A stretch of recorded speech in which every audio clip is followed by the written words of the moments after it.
오늘 우리에게 주시는 하나님의 말씀은 사무엘하 18장 33절 한 절 말씀입니다.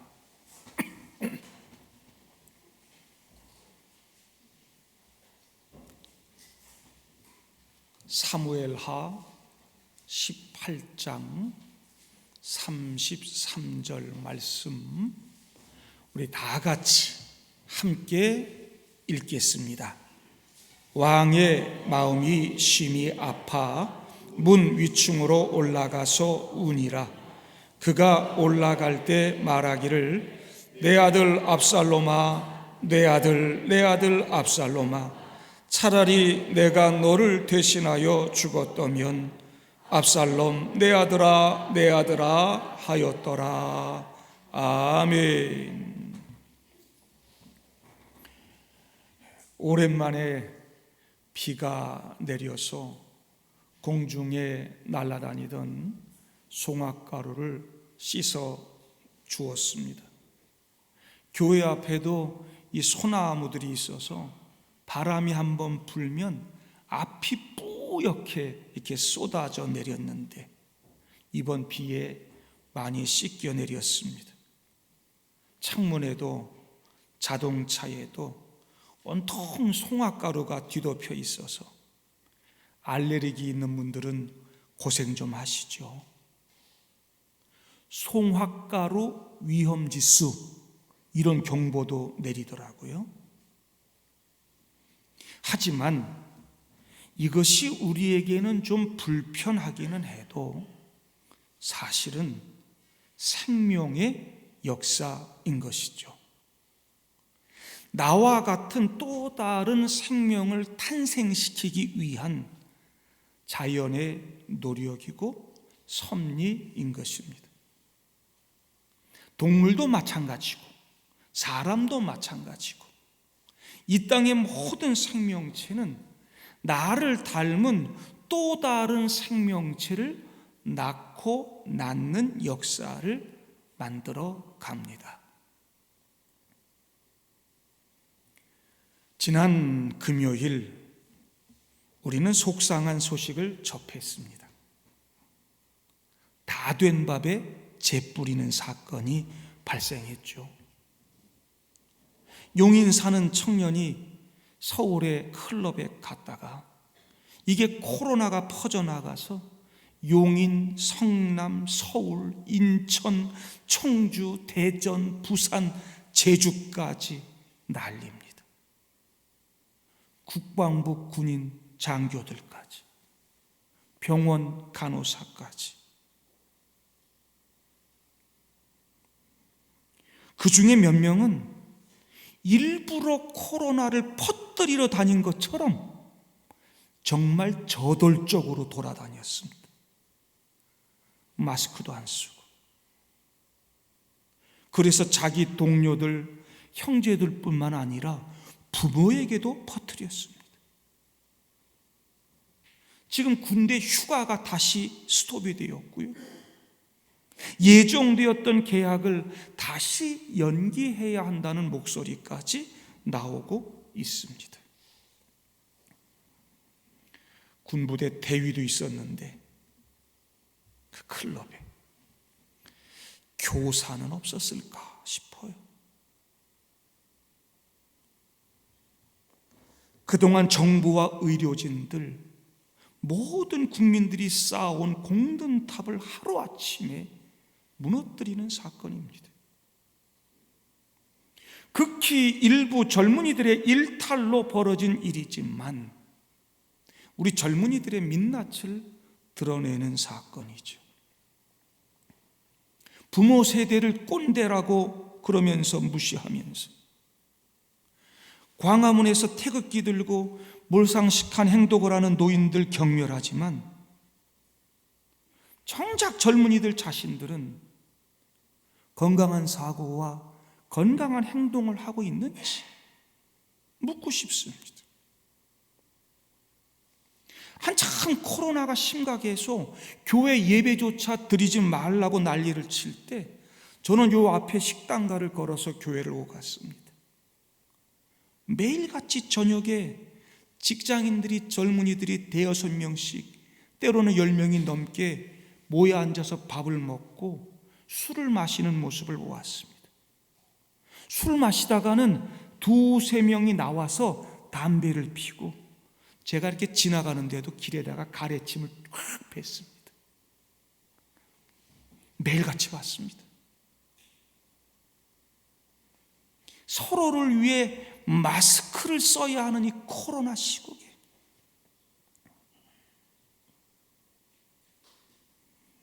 문제는 그 젊은이들이 다 우리 아들, 딸들이라는 거죠. 우리 부모님들이 낳았고 교육시켰고 성장시킨 내 자녀들이라는 겁니다. 결국 다 우리 어른들의 책임인 것이죠. 그래서 저는 오늘 이 어버이날에 좀 가슴 아픈 이야기를 드리려고 합니다.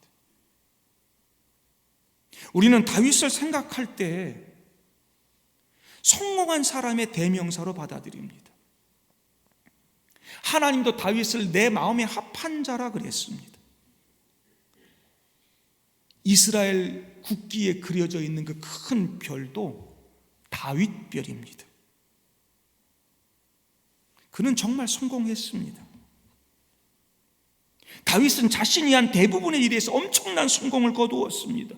목동으로서 성공했고, 음악가와 작가로서도 성공했고, 군인으로서도 성공했습니다. 블레셋의 거인 장수 골리앗을 무너뜨린 이후에 그는 수많은 전장에서 승리했습니다. 그는 정치인으로도 성공했고 왕으로서도 성공했습니다. 요즘 새벽마다 묵상하는 다윗의 시편에서 보았듯이 수많은 정적들로부터 모함과 공격들이 있었음에도 불구하고 그는 결국 다 이겨냈고 승리했고 성공했습니다. 그러나 이 모든 것에 성공한 다윗은 한 가정의 아버지로서 실패했고, 그것이 오늘 우리가 읽은 본문 말씀입니다. 왕의 마음이 심히 아파 문 위층으로 올라가서 우니라. 그가 올라갈 때 말하기를 내 아들 압살롬아, 내 아들 압살롬아, 차라리 내가 너를 대신하여 죽었다면 압살롬 내 아들아 하였더라.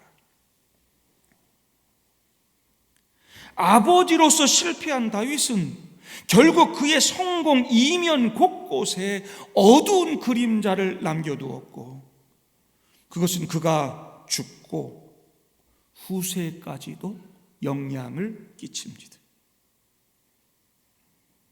역사의 위대한 승리자로 기록된 다윗, 그러나 그 위대한 다윗도 역시 인간이었습니다. 먹고 살아야 했고, 살아남기 위해 싸워야 했고, 조그만 유혹에 넘어지는 한없이 연약한 인간이었습니다. 그의 이런 인간적 실패는 많은 부인들과 그 사이에 낳은 자녀들로부터 시작한다 해도 과언이 아닙니다. 왜 그리 여자 욕심이 많은지, 그게 다윗의 처음 잘못이었습니다. 미갈과의 사이에서는 자식이 없었고, 아히노함과의 사이에서는 맏아들 암논 낳았고, 아비가일과의 사이에서 길르압을 낳았고, 마아가와의 사이에서 압살롬을 낳았고, 핫깃과의 사이에서는 아도니아를 낳았고, 아비달과의 사이에서 스바다를 낳았고, 에글라와의 사이에서 이드르함을 낳았습니다. 이것은 아직 통일 이스라엘 나라의 왕이 되기 전 헤브론에 있을 때의 부인과 아들의 명단입니다. 예루살렘에 올라와서 통일 왕국의 왕이 된 후에도 많은 후궁들을 더 드리고 아들, 딸 낳았습니다. 그 중에 솔로몬이 있는 것이고, 삼무아, 소박, 나단, 이팔, 엘리수아, 네벡, 야비야, 엘리사마, 엘리아다, 엘리벨렉 등 아들이 줄비합니다. 기록되지 않은 자녀들이 더 있을지 모릅니다. 왕들은 다 이래야 하는가? 그렇게 아내를 많이 두고 자녀를 많이 두어야만 정치적으로 안정되고 권력을 유지할 수 있는가? 하나님은 신명기 17장에서 왕들은 아내를 많이 두어 그 마음이 미혹되게 하지 말고 은금도 쌓지 말라 그랬습니다. 다윗은 은금, 이 재물의 문제는 잘 관리했는데 아내를 많이 두고 자식들 많이 낳음으로 가정 관리에 실패했습니다. 자녀들은 아버지의 뒷모습을 보고 자란다고 하는데, 그래서 지금 부부의 세계에 나오는 아들 준영이가 말썽이죠. 여러분 알다시피 다윗은 음욕 때문에 밧세바와의 이 사이에서 간음죄를 지었고 자신의 죄를 감추기 위해 살인죄까지 지었습니다. 자신의 소유욕 때문에 충신의 가정을 박살내고 밧세바를 차지한 것입니다. 아내를 많이 둔 것만 아니라 방법까지도 추악했습니다. 이것이 두 번째 다윗의 잘못입니다. 그래서 하나님께 책망을 받죠.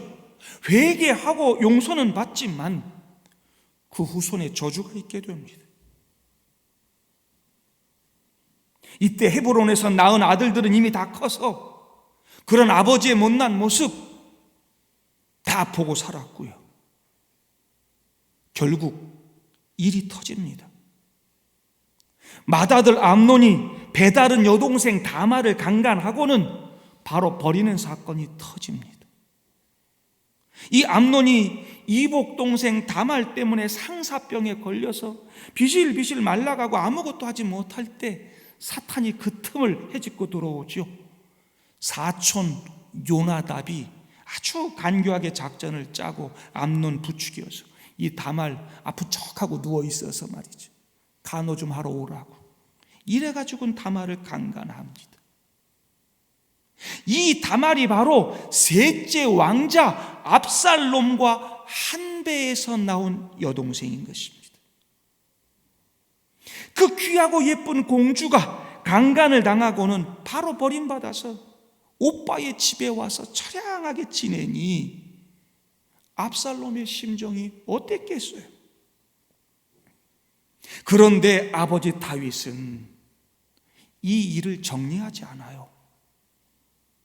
이것이 다윗의 세 번째 잘못입니다. 다윗이 이 모든 일을 듣고 대노했지만 그 어떤 징계나 처벌을 내리지 않습니다. 암논이 사랑하는 맏아들이다 보니 그의 기분이 상할까봐 별말을 안 하고 지나갑니다. 큰아들 눈치 봅니다. 정말 자식을 사랑했다면 징계했어야죠. 이놈이 날 닮았나? 그러지만 말고 징계하고 바로 잡았어야죠. 2년이 되도록 아무런 조치도 취하지 않습니다.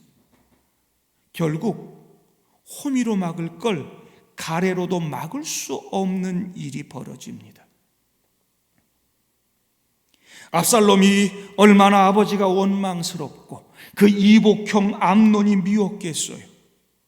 아버지가 자녀들 잘잘못을 가려주고 가정을 잘 다스리고 관리해야 되는데 그러지 않으니까 압살롬이 혼자 소가리를 하면서 분을 쌓아가고 있었던 거죠. 부글부글 끓으면 터지기 마련입니다. 만 2년 뒤에 양털 깎는 축제 일에 압살롬이 다윗 왕을 비롯해 왕자들을 다 초청합니다. 아버지 다윗이 나는 안 갈 테니 너들끼리 놀아라 그러니까 압살롬이 아버지에게 간청을 해요. 형 암논이라도 좀 꼭 보내주세요.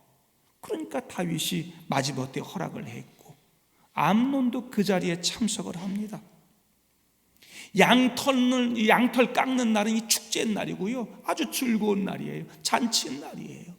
다 술을 마시고 즐기고 다 취해 있을 때 미리 다 짜놓은 계략대로 압살롬의 부하들이 암논 형을 쳐 죽입니다.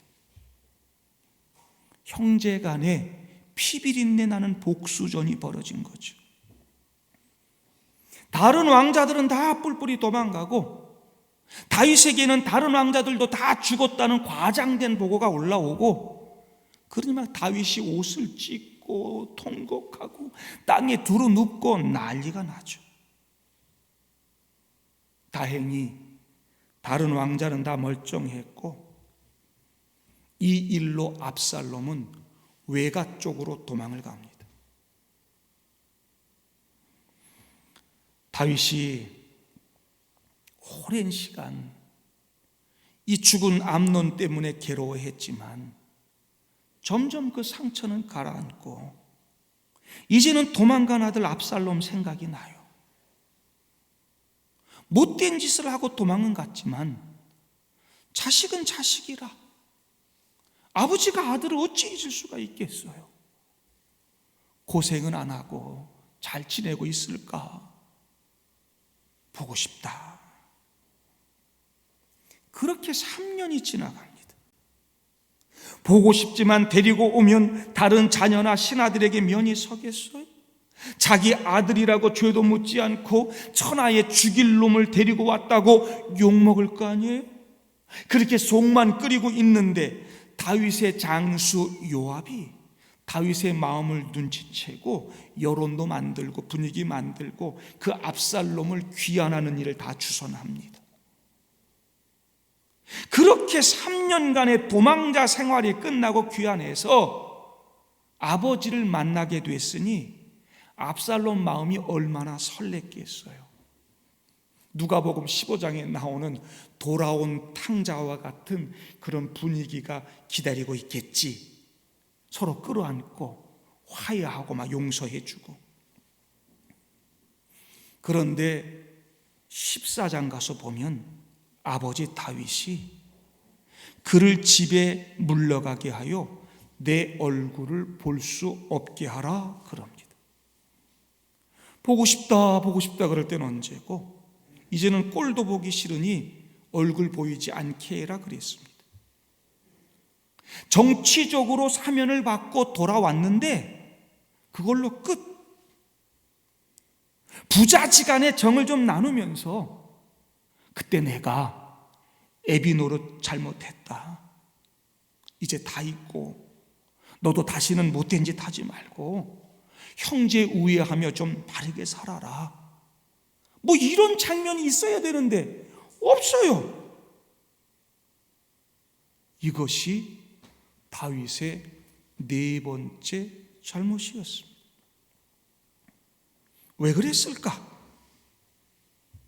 오늘 압살롬의 이름을 부르면서 우는 것을 보면 아버지로서 자식을 사랑하는 마음은 분명한 것 같은데 한 나라를 통치하는 왕으로서 영을 세우고 질서를 바로잡기 위해 아버지로서의 마음을 다 드러내지 못하고 숨긴 것일까?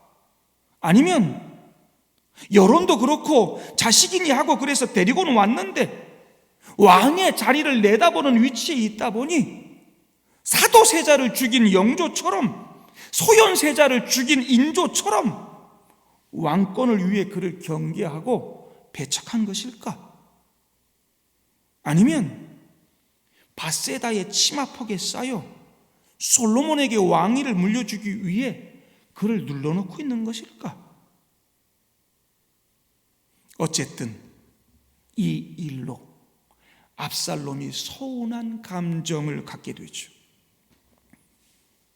이제 반성하고 잘 하려고 했는데 이젠 자기의 잘못보다는 아버지의 잘못만 보이기 시작하고 이때부터 아버지가 미워 죽겠어요.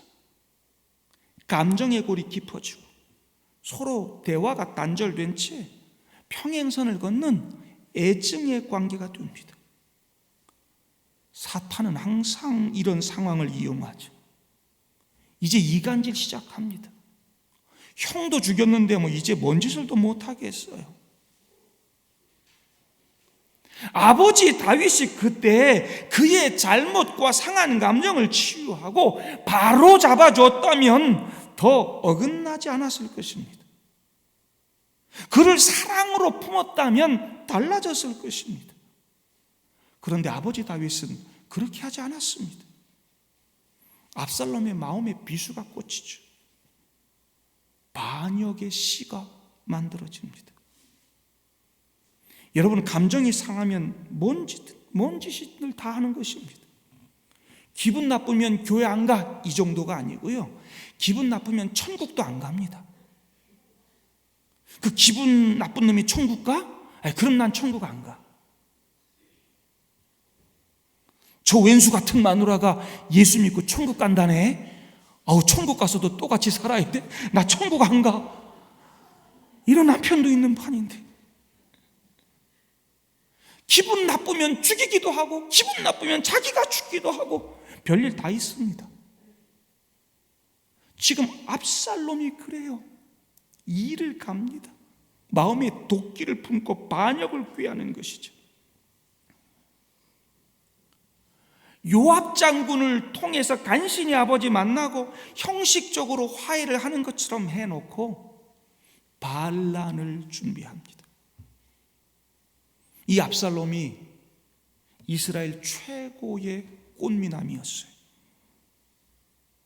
성문 앞에서 기다리고 있다가 재판하러 오는 백성들 친절하게 법률 자문해주고 자기가 나서서 일처리 다 해주기 시작합니다. 15장 6절 가서 보니까 백성들의 마음을 훔쳤다라고 기록하고 있습니다. 백성들의 마음을 얻어서 정상적으로 힘을 얻고 성장해 가는 것이 아니고 뒤에서 딴짓하면서 몰래 훔쳤다는 것입니다. 잘생긴 왕자가 친절하게 내 일처리를 다 해주니 안 넘어갈 사람이 어디 있겠어요. 그래도 다윗은 나란 일에 바쁘고 다른 아들 자리 물려줄 생각에 바쁘고 뭔 일에 바쁜지는 몰라도 자식이 이렇게 잘못 가는 것을 알지 못했습니다. 그렇게 정치를 잘하고 전쟁에 능하고 다른 부하들 관계나 조직 이런 거 다 잘하고 성전에 관계된 일들, 찬양대 세우는 일들 다 잘하는 사람인데 왜 그랬을까? 왜 이 아버지와 아들은 서로의 상한 감정을 치유하지 못하고 사탄에게 이용을 당하여 끔찍한 비극을 계속해서 만들어가고 있는 걸까? 결국 압살롬은 반역을 의심하지 않았던 아버지도 속이고 아무것도 모르고 따라갔던 200명의 신하들 데리고 반란을 일으킵니다. 다윗은 도망가게 되고요. 백주 대낮에 사람들이 다 보는 앞에서 이 압살롬이 아버지 후궁들 다 욕보입니다.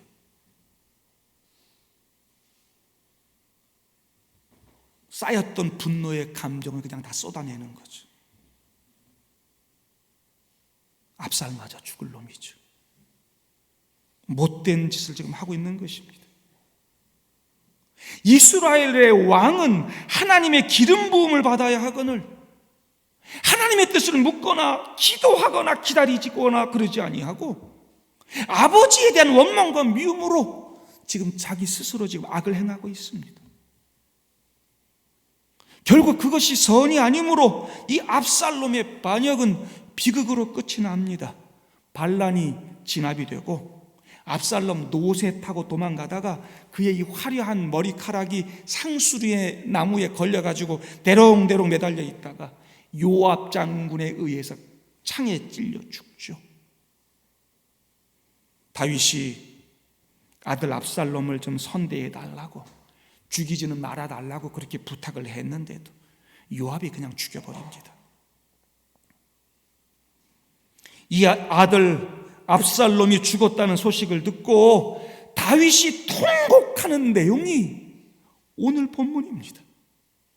내 아들 압살롬아, 내 아들 압살롬아, 차라리 내가 너를 대신하여 죽었다면, 압살롬 내 아들아, 내 아들아. 결국 아들의 비참한 죽음 앞에 다윗은 비로소 아버지가 됩니다.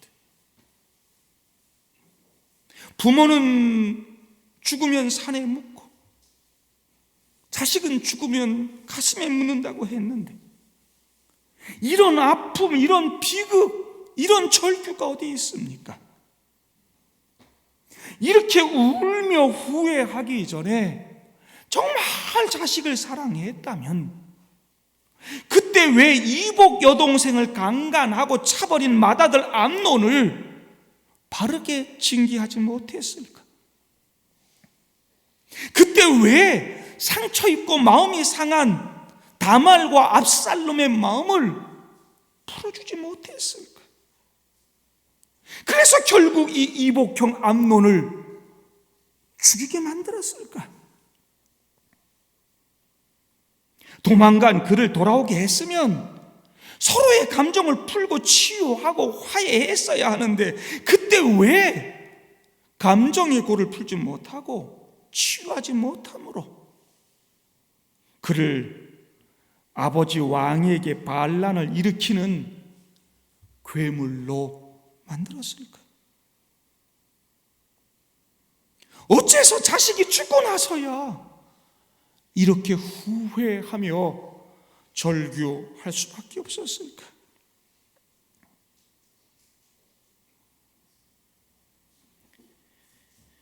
그런데 이 이야기는 이 땅에 살아가는 수많은 아버지들과 아들들의 이야기이고 우리 가정들의 이야기이죠. 벌어먹고 살기 위해 자녀들을 돌볼 수 없었던 우리네 아버지들. 마음은 있지만 살갑게 표현하지 못하고 살았던 아버지들. 조금 성공하고 여유가 생기면 세상의 유혹에 쉽게 넘어지는 일탈의 아버지들. 그러면서도 내 자식은 성공하고 잘 되기를 바라는 부부의 세계 아버지 이태호, 어머니 지선우 같은 부모님들. 아들 준영이는 점점 괴물이 되어가고 있는데, 이 땅에 수많은 아버지와 아들이 그렇게 평행선을 걸으며 감정의 골이 깊어진 가운데 살고 있지는 않는지요. 대부분의 아버지 다윗, 다 같은 잘못들을 반복하고 살아가죠. 분노로 만들어지는 세상은 결코 아름답지 못할 것입니다. 오늘 다윗과 그 아들, 그 가정의 이야기처럼 비극으로 끝날 것입니다. 그러기 전에 화해와 치유가 필요하지 않을까요? 우리 자녀들의 실패는 부모의 실패입니다. 우리 자녀들의 성공은 부모의 성공인 것이죠. 자녀들이 안 되면 우리가 다 안 되는 것이고 가정이 다 힘든 것입니다. 비극으로 끝난 다음에 내 아들 차라리 내가 대신 죽어야 하거늘 울지 말고 지금 애정을 가지고 자녀들을 대하는 부모님들 될 수 있기를 바랍니다. 세상에 보이는 앞모습만 잘 만들고 그렇게 성공하려고 하지 말고 외식적인 그런 신앙생활 하지 말고 우리 자녀들이 늘 바라보는 뒷모습을 잘 가꿀 수 있는 부모님들 될 수 있기를 바랍니다. 우리 부모님들은 하나님처럼 자녀들을 하나님의 뜻과 말씀과 사랑으로 양육해야 되는 것입니다. 희생해야 되고 헌신해야 되고 하나님 아버지는 정말 자녀된 우리들을 위해서 죽으시고 우리를 건져내시고 구원해 주신 분 아닙니까? 그리고 자녀들은 부모님을 하나님처럼 섬기고 존중해야 합니다. 제5계명에 부모를 공경하라에서 이 공경이란 말은 무겁게 여기란 말입니다. 부모님은 그렇게 가볍게 대해서는 안 될 뿐이란 말입니다.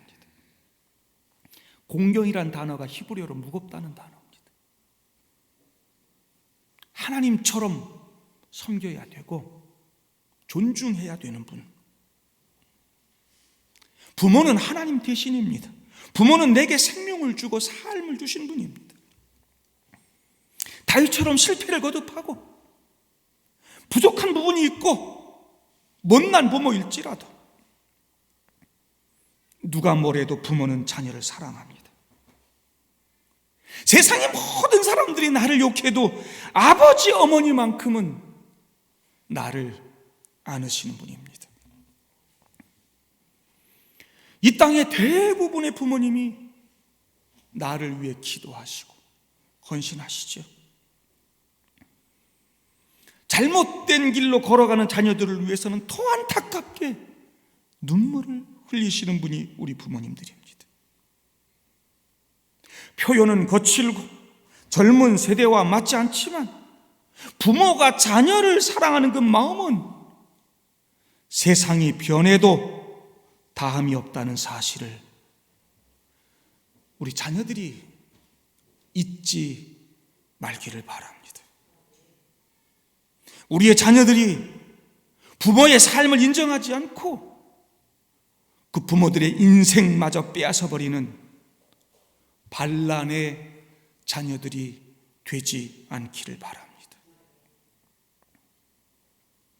비록 서로가 부족하다고 할지라도 사랑하고 이해하고 아껴주고 사랑하고 섬기고 공경하고 그러면 적어도 이런 비극적인 결말, 이런 절규는 없지 않을까요?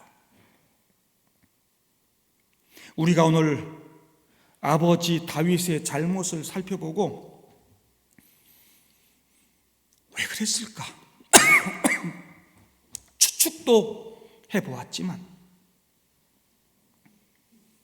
위대한 성군 다윗인데 이럴 수 있나? 이해할 수 없는 부분도 있지만 우리네 아버지의 마지막 결론은 내 아들 압살롬아, 내 아들 압살롬아, 차라리 내가 너를 대신하여 죽었다면